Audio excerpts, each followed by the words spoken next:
Welcome, everyone, to another episode of Why It Matters. I'm Tracy Kronzak, Director of Innovation here at Now It Matters. And as always, joined by stalwart companion, Tim Lockey. I'm the stalwart companion, Tim Lockey. Welcome.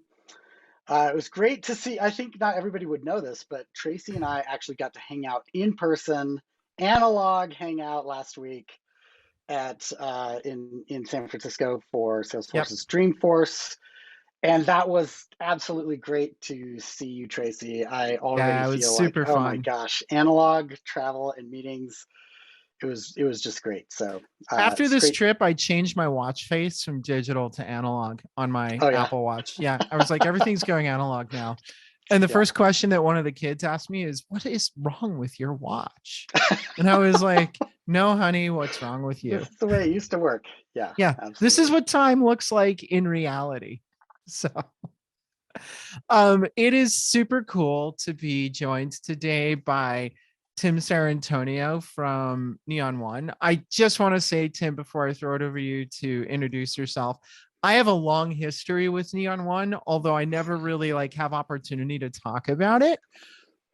A million years ago, when dinosaurs ruled the earth, and I was but a wee bit of a technology manager at a national nonprofit, we went through a database selection in 2007, and I selected with my team NeonOne. I loved NeonOne, for the record. I worked with your founders. That would be Lee Zhang and Jeff Gordy? That's correct. Yep. Both of them at the time were both founders and salespeople. And developers, I think those are their three jobs: founders, salespeople, developers, and support. And support too. I'll tell a quick story on that one. Actually, the company was so small at that point that they created a fake support person called Dan Miller.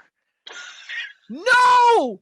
Dan was not a reality. Dan was Jeff Gordy. Dan, if you have emails from Dan, that's Jeff Gordy. And people still for years would call up and be like, "Can I speak to Dan?" And it's like, "Yeah, we'll have him email you." Yeah, we'll get three kids together wearing a trench coat, and we'll put them together for Dan. That's the original hustle, folks. If you're doing a tech startup, then welcome to some insight there. Yeah. I actually kind of know that hustle. I have not a fake Gmail account, but I do have a Gmail account that if I never log in again, it will never update its security. So it is an anonymous email with only one word attached to it as a name, not more than one. And if I never log in and I just keep forwarding back and forth from it, I can keep it that way. So I get that hustle. I use it for interesting things online. That's another type of podcast. I love this is already shaping. I love NeonOne though. NeonOne was the start of my cloud computing career. For many people, it was Salesforce, but for me, it was NeonOne. And I kept in touch with the folks from NeonOne. I think I plagued you, Tim, with custom objects when I suggested them when Salesforce was launching them. I talked one or more of your founders into the notion that what NeonOne needed to compete was custom objects, and they very crazily listened to me. And I think that made your life miserable. So sorry about that. But it works, and it's awesome. I directly am sitting in my role today because of that conversation. Basically. Oh my God, that's awesome. Yeah. So this is a product that I have a long history with, that I absolutely adore the people who work with. Like I said, I entered into Salesforce Landia in 2008 when it was dropped on my head, somewhat reluctantly, but I was actually cloud computing with NeonOne in 2007. So cool. Tim, you should introduce yourself. Otherwise, I'm just going to tell war stories about those days. And that's not really why we're here today. Well, thank you. Thank you, Tracy and Tim. Really excited to be on the podcast. Love the work that you folks are doing, obviously. So it's fun to be able to kind of get our conversations that we've been having in a more organized format for people to enjoy. I am Tim Sarrantonio. I am coming up to my 10th year working for the legal entity known as NeonOne LLC, which is actually a few different companies that have been combined into this larger vision and idea specific to the nonprofit sector. So I started in sales in 2011. I was basically the first salesperson who didn't get fired at the company. And meaning you actually made your quota. I made my quota. The founder, one of the founders, Jeff Gordy, it was in a small office in Chicago and said, I need somebody who has fundraising experience, tech experience, and sales experience. And I said, well, I only have 2 out of those 3, but fundraising's harder.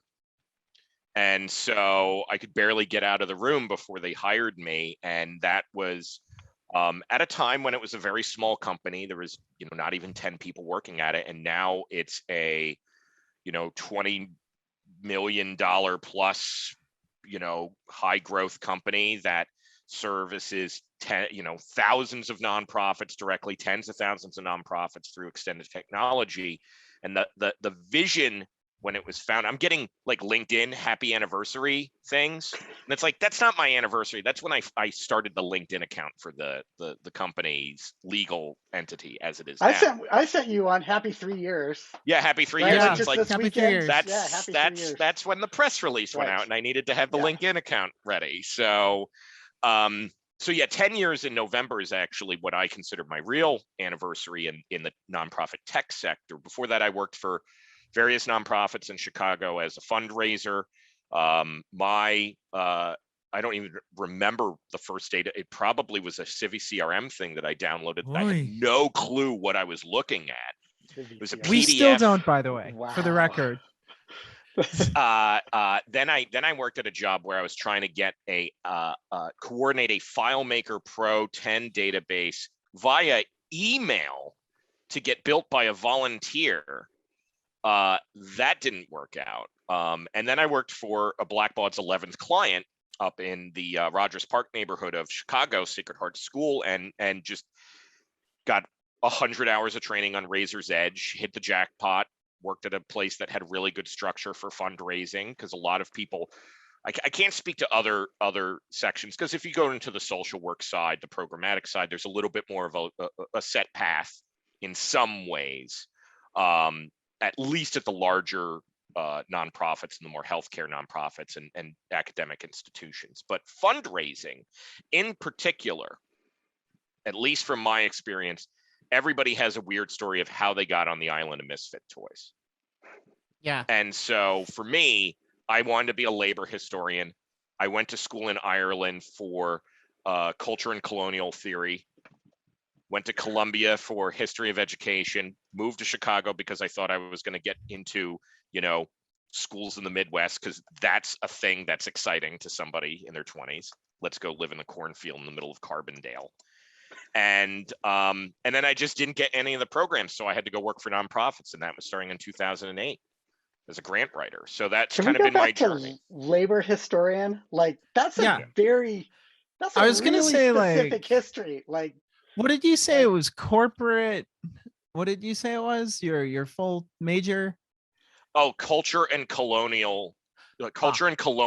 was the master's in Ireland, and then history of education in Columbia University. Culture and colonialism has a lot to do with contemporary IT. Like, absolutely. Let's be clear. That's awesome.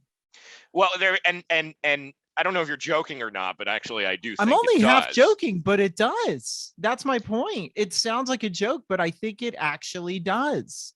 A lot of the implicit biases that are even informing things like artificial intelligence or the resource allocation or the way that we structure our AI.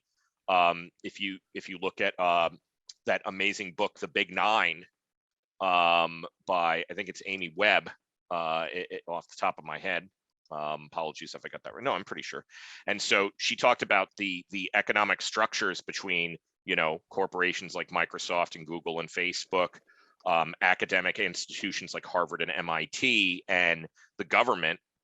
And a lot of it's just like, you know, a bunch of people having a small party together driving what AI is. And Oh, so it's worse. It's not just driving what AI is. It's driving how people everything. are educated in colleges and what classes are available to them.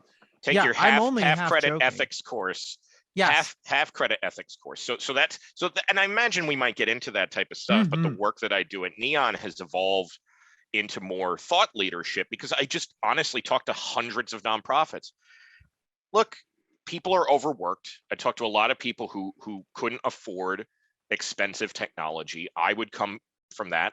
I know I cost my school thousands of dollars to get trained on how to understand the tech. And then in turn, I had to be trained on why the tech mattered, relating to talking with donors and appealing to their sense of support and identity, to why that specific appeal being done on this date was something that they should respond to, and the response rates. And so it was a bit of a trial by fire. And then to work at a technology company doing that, and one of the first cloud-based databases out there for nonprofits specifically, was really cool. And Yeah. so so that's kind of where my DNA in the industry started, but it's definitely evolved. I do a That lot of is a different job now. perfect segue to the question I want to dig into with you. Yeah. By the way, I can tell you FileMaker war stories too, man. Oh my Nash, gosh. I had one running on what was it? Apple X serve over a hardware managed national VPN distributed to Oakland, Chicago, and New York. FileMaker on an Xserve that you would log into over a VPN hardline. It was fantastic. And now your children yell if they can't load Candy Crush. Oh my Oh, gosh. or Fortnite, or what is the other stuff? BitBop or Minecraft or Blast? Yeah. I don't even know. Yeah, Okay, We had a client so that could never we totally update one don't of their sound like old computers. people yelling at the clouds we right do. now. We Yeah, are. exactly. All right. I have to ask you. So I love that history, because this question is what we kibitzed on right before we started recording. And that is, Tim, really and truly, what is the next generation CRM? Because I've grown up with Microsoft and Salesforce. There's a lot of big actors, but you see differently. So what's the next generation CRM from where you're sitting?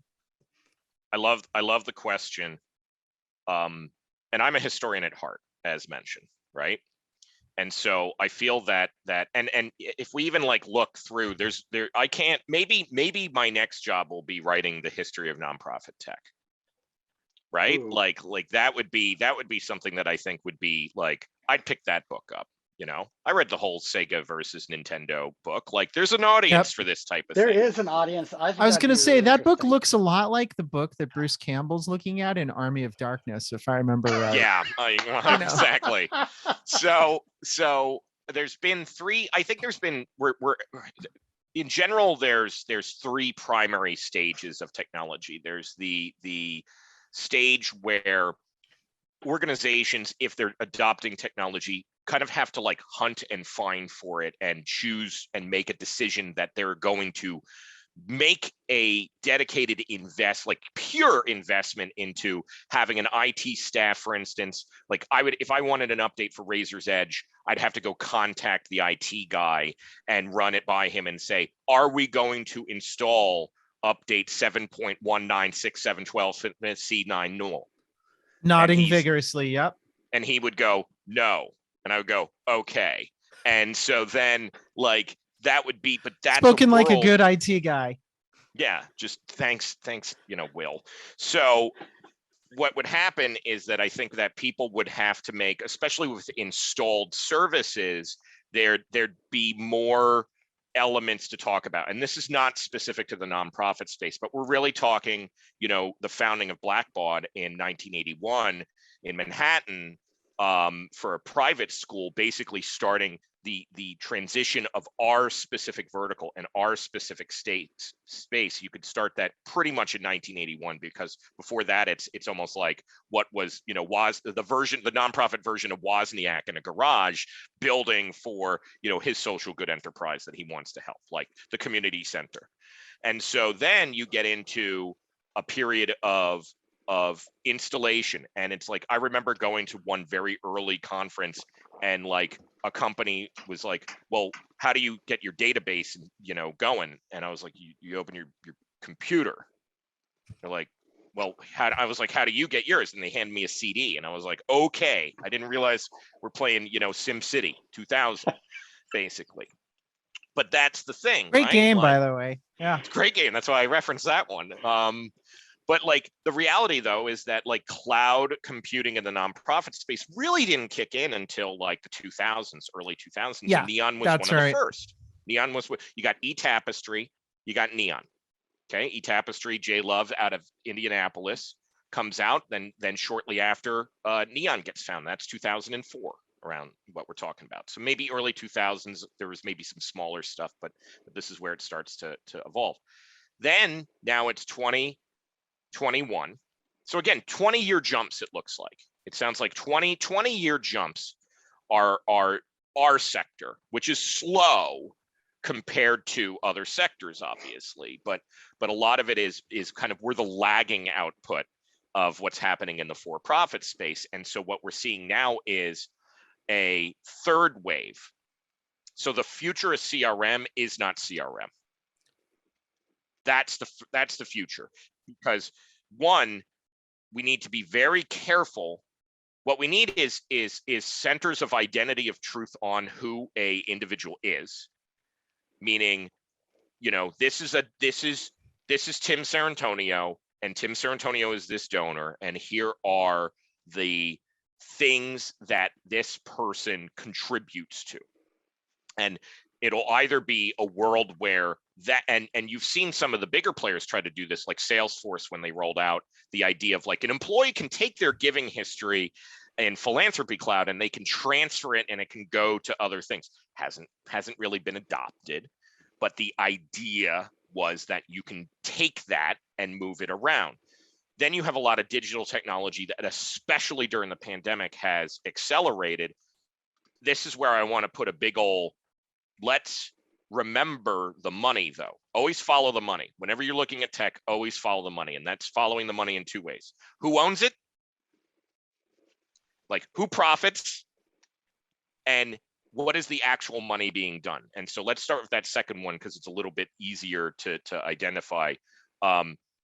Even during the pandemic and even before the pandemic, individual fundraising revenue, if you took out of 100% of all just individual giving, digital fundraising, credit cards, ACH, things of that nature, Apple Pay, Google Pay, all of it, Venmo, all of that. Not even crypto. I'm going to put crypto off to the side. Just like hand me your credit card. We're still talking not even 20% of all revenue for individual giving. Still, we're not at 20. Pre or post pandemic? I forgot. Which one are we talking here? Post. Even post. Gosh. It's accelerating, but beware. I've seen digital fundraising companies put out things like 77% year-over-year growth in fundraising for this, and I'm like, yeah, if you start from zero and you get $77, that's wow. Look at that's that. 77%. Yeah. So that's the thing.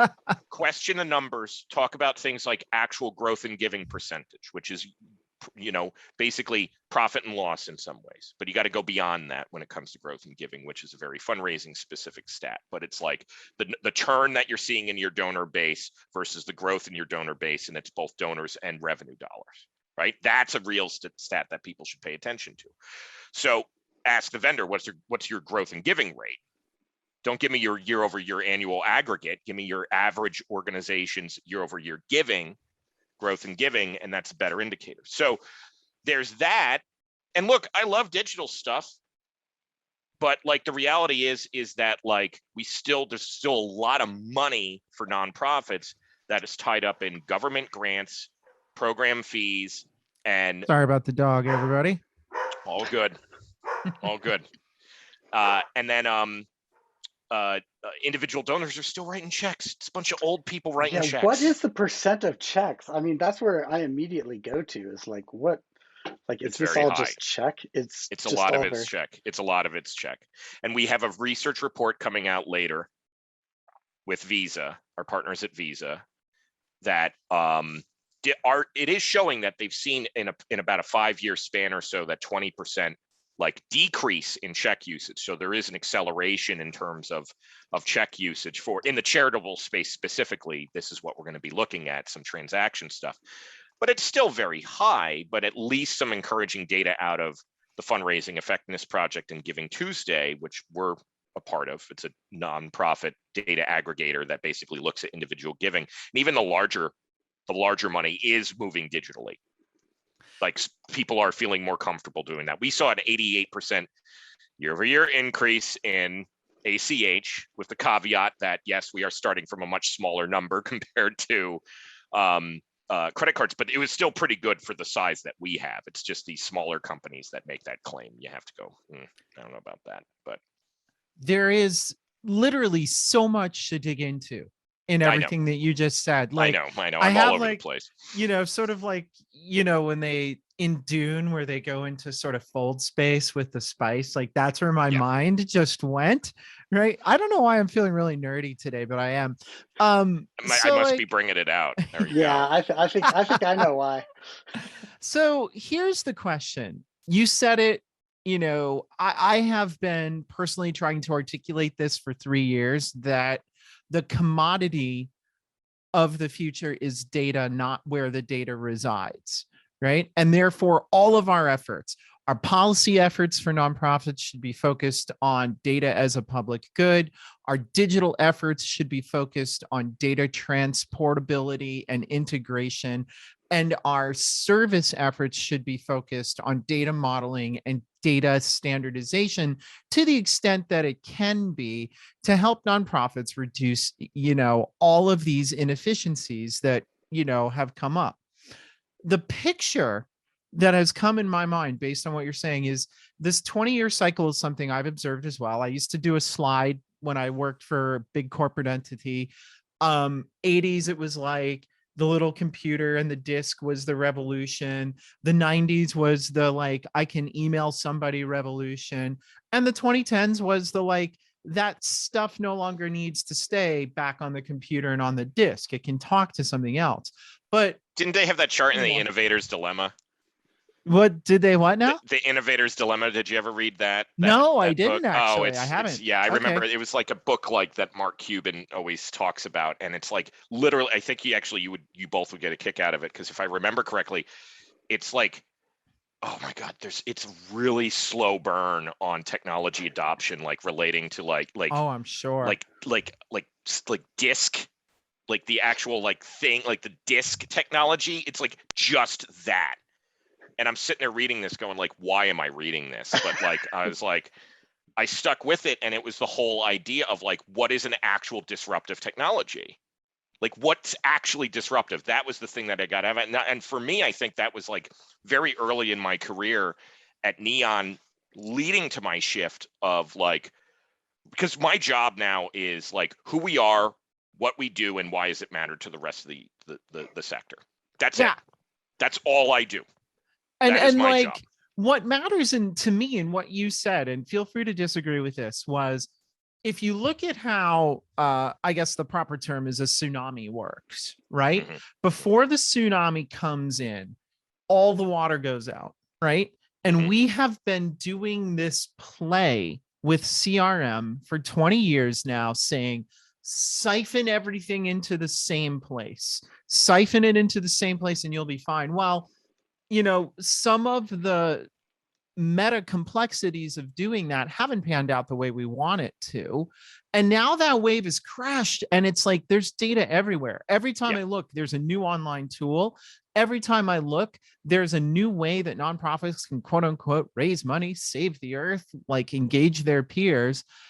That wave has crashed. There's no longer this siphoning in thing. So the leading technologists, and they didn't even do that in the beginning. Oh, well, they That's couldn't. The issue. It wasn't there. It couldn't. Nobody could. It was an impossible endeavor. And that 360 view became a myth that was sold to nonprofits, right? So now that wave has crashed. There's literal data pockets everywhere. And our job, to your point, is the new CRM is no CRM. So how do we get to that space where we can comfortably work with that information? And it's embedded in something you said about sources of truth, And I want to pick your sort of thinking on that a little bit more, because there's 1,000 ways to create truth via business process, but what is the right answer, or something nonprofits now dealing with this crashed wave of data everywhere need to be thinking about, if the answer isn't just suck it into a single source? Obviously, this is a big question. And I feel like the two things that need to happen are that, one, companies internally have a responsibility, especially if they want to state that they are going to be some sort of database of truth for an organization, not a quote unquote point solution. But if they are going to market and build product around the fact that they are holding sensitive donor data that goes even beyond credit card information, because we've seen this with the Blackbaud data breach, for instance, right? Like this is going to happen, and it's going to happen more. And there's going to be sloppy development teams that are going to be doing things that like either leave the door open or they just, oopsie daisy, right? And so the hacker side is not going to go away, because the money's starting to flow into the industry. There's a lot more private equity being focused on the sector compared to before. You look at what happened with .org and .com for Salesforce, Microsoft, HubSpot. There's a lot more data companies that are in here, but the reality is that the nonprofit space will be and only will be best served by people who understand the actual sector itself. This is not a random vertical. You can't treat this like a food and beverage vertical. You can't treat this like a yoga studio vertical, or this is the youth sports vertical. It doesn't work like that, right? So the reality is that, one, the companies who build their own internal tech need to connect it better. It needs to work more easily, and it needs to be very secure, where that data is absolutely secure. That's the investments we've been making. For instance, we have single sign-on to get into every single one of our tools. You have your authenticator apps. That's the only way that you can do it for any of the administrative stuff. PCI level 1 compliance for anything for the transaction side. You have to do that. You have to make those investments. You can't cut corners there. However, the reality is that we also need more robust APIs, as well as cross-sector collaboration and discussions between competition, together to do better data analysis. Like I mentioned, the food beverage industry. There is no benchmarking tool like we have in the private sector to say, even with individual giving on impact metrics, this is what is an accurate understanding of what's happening at this moment in this specific slice and dice revenue vertical. You go to the food and beverage sector, something like that, and what they do is they say, okay, Diageo, you want to know how sales are happening in Chicago to justify opening a new Guinness storehouse. They have their internal data, but then they can also go to the top line market data and understand that what's happening in the Chicagoland beverage industry. By the way, they are opening a new Guinness facility in the meat district of Chicago. So this is why my example. Yeah, I know. See, I had wow, that's like actually relevant to life. Yeah. There you go. I'm actually pretty jazzed about that. And so even though I love craft beer, because they're able to understand what's happening in the beer market, both internal to their product as well as external. If a competition or a company like mine wants to do that, they have to go to 20 different places in order to understand what's happening with giving. To even get the closest thing we have is the fundraising effectiveness project. Yeah, that's the closest. And so for people who don't know that, that is a cross company, quote unquote, competition saying, you know what, we're going to put that aside and we're going to work together and we're going to actually bring things into one secure data source. And we're going to look at gifts, and it looks at 3 pieces of data: the date of the gift from a CRM, the date, the amount of the gift, and an ID flagging that this is a unique individual at this nonprofit to help with retention analysis. And that's it. You don't know who the donor is. None of that's exposed. And then a little bit of country data, US, Canada, stuff like that. That's Bloomerang, Donor Perfect, Gila, NeonOne right now. Absolute competitors, but that's Absolute amazing. competitors. Yeah, And that that's is the kind of amazing. structure that's needed across the industry, because of the fact that nonprofits, you can't predict their sales cycle. nor can you predict where your technology tool is going to land inside of a nonprofit. And this gets to something that I think, is important for all of our work, Tim, and that is how you also put resourcing on technology is how it's going to show up for your organization. And it's a really nice, easy way for a giant platform company to say, all you need is an admin for our platform and everything is solved. Yeah. It's free. I really like like that puppies. Voice. Can you It's do? free I like wrote puppies. that. I wrote that. I know you wrote that. That article, Salesforce admins and puppies. But I just like that voice. It's free. Yeah, it is good. Okay, there you it's go. very Wreck-It Ralph in my mind. I don't know why. I'm gonna wreck it. I'm gonna wreck it. I'm gonna wreck the industry. But dig on this more, because what you're talking about is a more agile nonprofit then as well. Yeah. And the not even the good ones, the ones that will survive will be that. The reality is that we're seeing a massive shift in leadership that's going to be coming in the next few years. We're seeing a change in the nature of work where people who are insisting you have to work at the office, especially in the fundraising side of things. You need to be out in the field. You need to be talking to donors. You need to be talking to people. So why do I have to drive all the way across here if I can do a lot of the majority of the work, sit in a cafe, doing voice to text for my notes, things like that, right? So that's the tech is changing too, but then also just even the funding structures, I think, are going to change around this. There's going to be more emphasis on general operation funds, and that's going to open up, ideally, and we're seeing this with Ford Foundation, the work of them all the way down, where there's a critique of Western philanthropy, and we're going to see different organizational structures for money. So there's been a rise of discussion on giving circles, for instance. There's been discussions on mutual aid. The reality is that if we even analyze individual giving impact, things like that, who's to say, like, how much is being missed when it comes to analyzing something like GoFundMe, analyzing something like people just giving, prepaid, Visa cards to somebody on the street and saying, go ahead and use it. We're going to get into a generalization, I feel, of giving, where restrictions are going to be lifted, and this will ideally open the door for proper investments to technology. The ideal state is, and I know if it's a podcast, I'm explaining my physical motion. I am bringing my hand down and also bringing the other hand up, and hopefully meeting in the middle, meaning hopefully the technology gets more affordable. At the same time, not so race to the bottom that we're only focusing on things that are quick wins. That's my concern, is that there's going to be a flurry of white papers coming out of the pandemic saying digital is here forever. And it's like, digital's been here.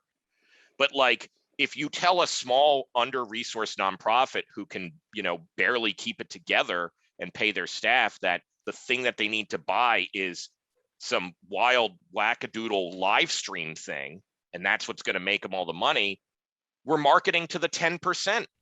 90% of organizations are never going to get above $5 million in revenue. So how can we meet them in the middle and properly resource them, not under-resource them? And free technology in some cases does do that. Are things like Microsoft licenses for free for something like the Office suite through TechSoup great? Yeah, and I used it, and it's awesome, and it's transformative to not have to worry about something like that, or what Intuit's doing. See, Intuit is a really good indicator of what might be, I think, the future of the nonprofit side if the technology companies do it right. Are you talking about their recent acquisition of MailChimp? Yes. Okay. Tell us more about that. I find that a really interesting play because it gets to the heart of the original question. What is a CRM? And what we're going to see is specialized tools that work in concert with each other. That's what's going to work really well. Yep. You have your communications module, you have your people management module, your wealth and analytics engine, and artificial intelligence like giving string suggestions. These are going to layer in and ideally flow together, and the experience though is going to be seamless, just like when you pick up your phone and you're using something like G Suite and you can quickly get into other different apps and things like that without having to leave that experience. I feel like that's my somewhat utopian vision. Is that going to happen? I don't freaking know.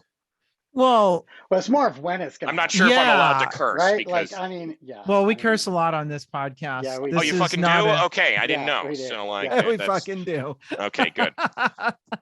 But Tim, like everything you just said, like I just had a conversation with a burgeoning app builder last week, and they were telling me how they're going to go full stack on one platform, and I was like, why?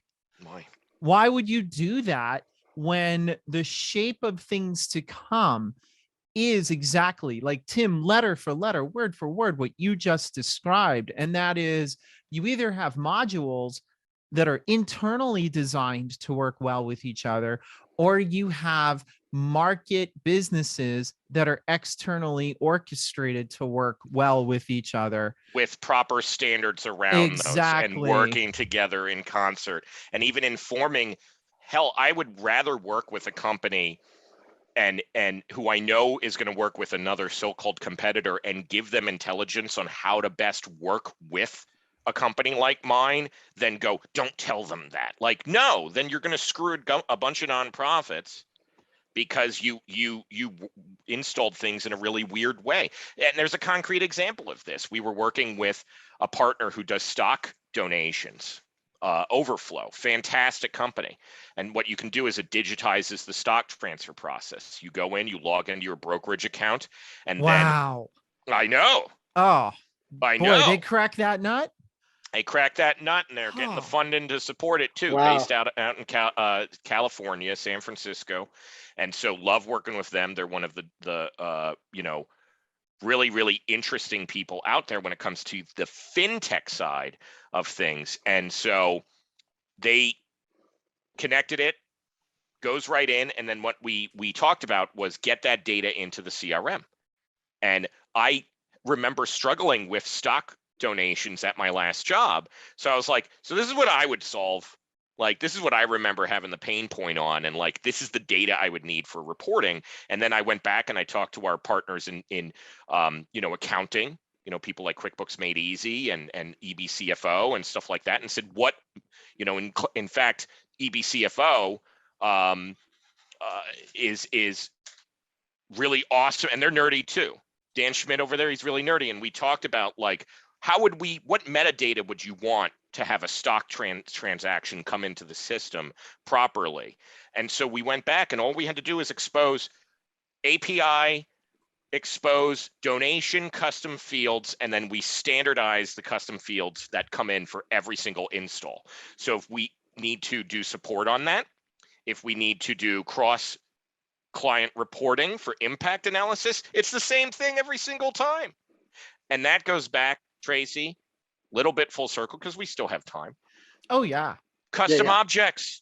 Yeah, that's why I did it that way. objects. Because if everything's a custom object, then you can't have cross-platform analysis. So not only can you have, do you fail on cross-platform analysis, depending on how your actual platform is built, you fail on inner platform joins and reporting. So bingo. Unless you are a wizard of SQL, which I know those folks, the SQL wizards, they get a hat. I know. I got the books on it over here, and that's where they're sitting. Yeah, I mean the distance between SQL wizardry and necromancy are very close in my mind. Very close. Warlocks and witches all around there. And you're like, but one final, I'm Tim, real quick, because you've been too quiet, by the way, in my opinion. I'm prompting Tim behind the scenes. I'm like, you got to butt in. One quick thing though on that is that when they originally talked to me, they said, well, how about expose this part of your API to get it on your donation form. Like, why the hell would I do that? Like, it's a stock gift. Like, well, don't you want it on your donation form? Like, that's what people do credit cards for. And I was like, people don't do crypto. People don't do car transfers. People don't do stock transfers. That type of donor is expecting a different experience. So you need to lean into that. And so I was like, don't do anything different. Sell your product. Because they had another vendor who told them that. And I was like, that's a terrible thing to do. Don't do it that way. Yeah. And so and they did it, and they've been happy, and then it's easier for them to work with other CRM companies and stuff like that. So Tim, go. Yeah, no, I've got two thoughts. I mean, that is good advice. Exactly the right way to think on that. They want different experiences. One of the things you said a while ago that I want to go back to is the raising of technology tools and the decrease in the restrictions that we see. And I don't think I'd thought of this before, but I'm curious if you see those restrictions creating a subsidy market. And here's what I mean by that. In the for-profit world, there, you know, no customer comes in and says, here's how you can use like the revenue that I'm giving you for this product. Like that just would be absurd, right? That does not exist. But that is literally what's happening in the nonprofit space when you have restrictions and earmarks. And I understand why they're there, that's fine. But without those in place, what you see is you see a kinked market where the market bends around what the customer or what the donor thinks is most important, which absolutely removes the executive leadership's ability to use investment the way that they think is best served. I think the long term of that ends up being a huge difference in nonprofits that have gotten high enough in the amount of investment that they've got that's unrestricted that they can choose on their investment, and the ones that are just left below whatever line that is. Does that make sense to you? That would be a subsidy market? It completely does, and it patterns alongside the last part patterns along. The TCC group did this great analysis on capacity building. I think we've talked about this before, but I always think about the chart where it's kind of like your evolving nonprofit, your adolescent nonprofit, your mature nonprofit, going almost like a roller coaster, and then you fall off in terms of like I'm on a downswing and then I'm just dead. Now, the dead side is another conversation for another day, because also there is tons of zombie nonprofits from a legal standpoint just out there. It's a lot it's easy to start a nonprofit and hella hard to close a nonprofit. So the tax analysis of the 1.5 million or so nonprofits out there is a mess, and talk to smart people like Professor Elizabeth Searing at the University of Dallas for things like that. She wrote a paper on it, by the way, about zombie nonprofits. It's great. So the other thing, though, is what you're talking about. And I think we've seen this for years, where the idea of mission creep, right? But I've never thought about it in relation to the tech implementation, for instance. But you see mission creep for programmatic side things all the time. When I started my first job in 2008 for the San Lucas Workers Center, rest in peace. That was a weird job. And 2008, grant writer, great time to be a grant writer, by the way. The economy crashes. So right in the middle of a great recession. Right in the middle. Well, and perfect. I get saddled with all of these grants that they went for, these small $5,000 grants, where it's like, what am I supposed? I'm supposed to do a video? Why am I doing a video for a $5,000 grant? For a $5,000 grant, I'm like, what am I doing with this? Like, why did we $5 agree grand to will this? buy you the camera. That's Maybe. about it. And so there's instances where people are chasing dollars in order to pay for base things that they shouldn't be doing in the first place. And I think that this happens with technology as well. In weird ways, especially at the smaller, the lower revenue side of the market. I think there's no better example than Amazon Smile, where you have nonprofits pushing Amazon Smile and telling their donors, please spend $10,000 on Amazon items and we will receive a $91 check. And you see this with events on ROI. You see this with all these different things that people are chasing. Our CFO likes to say, Tim, not all revenue is good revenue. Yeah. And is that has return on those things really that small from Amazon Smile? Is the ratio that tiny? It's very bad. Tiny. It's tiny. I didn't know that. I thought it was at least worth the time it took to set it up. Oh no, it's a huge scam. Okay, That's so next disappointing. question. Hopefully Jeff Next Bezos question. doesn't, blow Right, up my yeah, house. Like, right, yeah. yeah. I'm well. Alexa's listening in the background right here, so I who see. I'm a knows? Google house, so I There you don't go. have to worry about that. Okay, next question on that is, you know, from labor historian, Yeah. circuitously, Thank like God we started very, there. Yeah. yeah, very, very interesting. And by the way, that actually fits. Like, I think that there's a lot Yeah. there. I'm with you on that. But, We don't talk about the um, labor in our sector enough. oh gosh, I mean, it's invisible, right? As soon as somebody's Hmm. salary is in, like, there's no such thing as opportunity cost. It drives me crazy. Okay, so my question to you is, of all the things you could have picked to do, I think you have a lot of options at the level that you're at in terms of your career.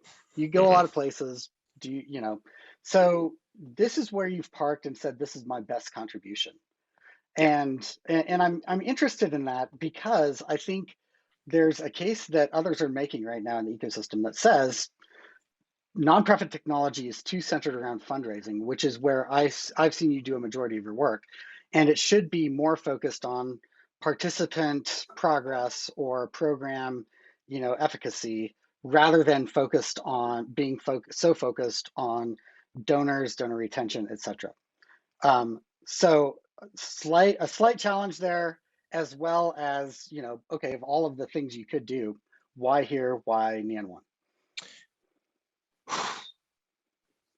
I mean, you're getting into an identity-based question that, like, in full disclosure, I've had a lot of soul searching that I've had to do through, especially the pandemic. And thing is that I read a tweet, and you're probably not even going to get a straight answer on this one, but yeah, I'm just going to be authentic here. So I read a tweet where somebody said, the the worst part about being the first position in your company is that there is nothing else to build from, and you have to do it all from scratch, basically. Obviously not a good tweet. I'm butchering the tweet, but that's the idea behind it. When I got to my position, one, I came through sales, and I've had other people say, like, I can't believe you're still at the company. It's been 10 years.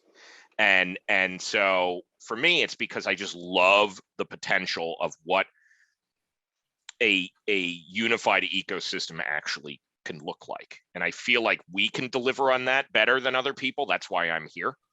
But to get there has been hard. And that's because, one, it's very easy to be like, you work in sales. But partnerships and ecosystem building, you go to conferences. I remember going to conferences and even at things like NTC, where it would be like, this is the land of people coming together. But you get into the vendor side, and it's like, what do you want, Tim? Yeah. And I had to work hard to say, I'm not trying to fuck you. Yeah. I'm not, there's no agenda here. How are you doing? And I would even say, I know you're going to say, when I ask you how things are going, you're going to say good, because that's what you're conditioned to say. Oh, things are great. Sales are up, da da da da da. And then 2 months later, I see that you went out of business, right? Yeah. Like, It's all hockey stick until it's not. And so for me, when I entered into the position, because I was the first remote employee, about 5 years ago, my wife got pregnant with twins. We're living in Chicago. I have a baby. I'm not living in Chicago with 3 kids. No. So we moved to upstate New York. And they're like, we don't want to lose you.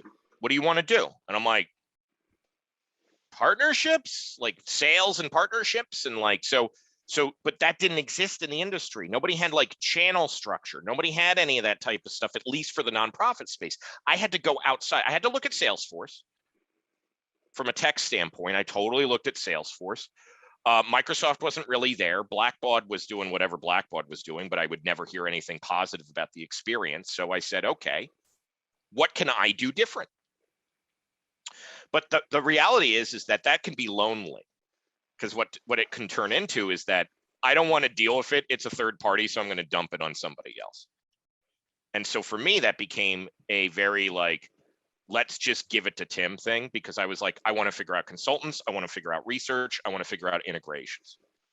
But during the pandemic, especially, it was a lot harder to feel like I'm an extrovert. I want to talk to people, right? I would go to a co-working space, I would get some of that energy out, and then I would go back and answer API tickets for people, right? Like that, I didn't have that. So luckily, just even a few weeks ago, my CEO, new CEO, Steve Kreider, I was like, what are you going to do with me, man? Like, I am getting burned out. Like, what are you going to do with me?